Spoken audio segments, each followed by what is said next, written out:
అందరికీ మీ ఉషా టీచర్ నమస్కారాలు తెలియజేస్తుంది. నెక్స్ట్ మనం చెప్పే హీరో ఎవరో తెలుసా? ఈరోజు మనం చెప్పబోయే హీరో అన్నా చాందే.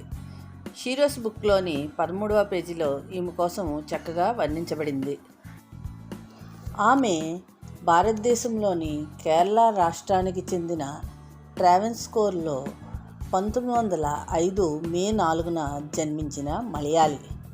సిరియన్ క్రిస్టియన్ తల్లిదండ్రులకి ఈమె జన్మించారన్నమాట. అది 1928వ సంవత్సరం. మహిళలకు ప్రభుత్వ ఉద్యోగాల్లో రిజర్వేషన్లు వద్దా లేదా అనే చర్చ వాడివేడిగా జరుగుతుంది.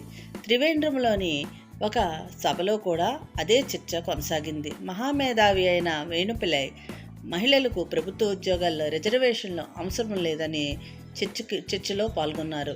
అప్పటి 24 సంవత్సరాల అన్నా చాందే మహిళలకు ప్రభుత్వ ఉద్యోగాల్లోని రిజర్వేషన్లు అవసరమనే దిశగా వాదనలు కొనసాగించారన్నమాట.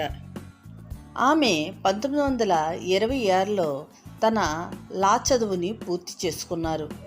ఆ చదువు అనేది చక్కగా ఏమీ సాగలేదు అనుకున్నట్టుగా. ఆమెని చాలామంది ఎగతాళి చేసేవారు. ఆ ఎగతాళిలన్నిటిని తట్టుకొని గుండె ధైర్యంతో ఆమె తన చదువుని పూర్తి చేశారన్నమాట. న్యాయవాద పట్టా పొందిన మొదటి కేరళ మహిళ అన్నా చాందిని. క్రిమినల్ కేసుల్లో బాగా పట్టుతూ ఉన్న మహిళగా అన్నా చాంది పేరు తెచ్చుకున్నారు. అన్నా చాందే 1931లోని రాజకీయాల్లో పోటీ చేశారు. అయితే ఆ సమయంలో ఆమెను కించపరిచే విధంగా అనేక పోస్టర్స్ రిలీజ్ చేసి ఆమెను చాలా ఇబ్బందులకి గురి చేశారన్నమాట. అప్పట్లో రాజకీయాల్లో మహిళలు రాణించడం అంటే అంత సులువైన పని కాదు. దీనికి వ్యతిరేకంగా ఆమె మిసెస్ అనే పత్రికలోని వ్యతిరేక కథనమును కూడా రాశారు. ఈమె ఆ సమయంలో ఓడిపోయారు. ఓడిపోయినా కూడా ఆమె మౌనంగా ఊరుకోలేదు. 1932వ సంవత్సరంలో మళ్ళీ పోటీ చేసి ఆమె నెగ్గారన్నమాట. అసెంబ్లీలో సభ్యత్వాన్ని కూడా పొందారు. అసెంబ్లీ సభ్యురాలుగా ఉంటూ మహిళల యొక్క సమస్యలపై పోరాటం సాగించేవారు. బడ్జెట్ సమావేశాల్లో కూడా ఆమె తన వంతు పాత్రను నిర్వహించేవారన్నమాట. ఆమె కృషి ఫలితంగా మహిళలకు ఆస్తిపై హక్కు, ఓటు హక్కు, వారికి తగిన గౌరవం కూడా లభించింది.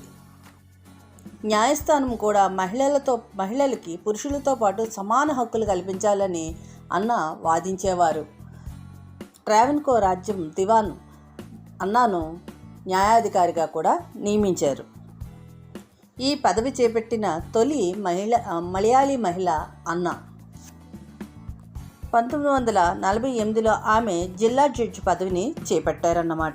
1959లో హైకోర్టులో జిల్లా జడ్జి పదవిని అధిరోహించిన తొలి మహిళగా అన్నాను చెప్పుకుంటారు.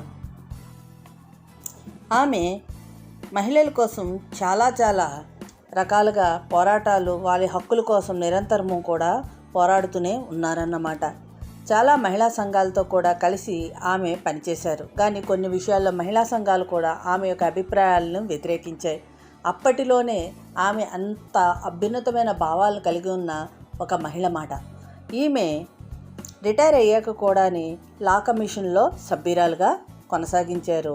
ఆమె 1996వ సంవత్సరం జూలై 20వ తేదీన మరణించారన్నమాట. కాబట్టి మహిళలు యొక్క హక్కుల కోసం పోరాడే మొట్టమొదటి మహిళామూర్తి ఎవరంటే అన్నా చాందే. భారతదేశంలో మొట్టమొదటి హైకోర్టు జడ్జ్, మహిళా జడ్జి ఎవరంటే అన్నా చాందే. ప్రపంచంలో ఈమె రెండవది కావచ్చు. So she is really great. Hats off to అన్నా చాందే. మరిన్ని వీడియోల కోసం నా ఛానల్ను సబ్స్క్రైబ్ చేయండి. ఇట్లు మీ ఉషా టీచర్.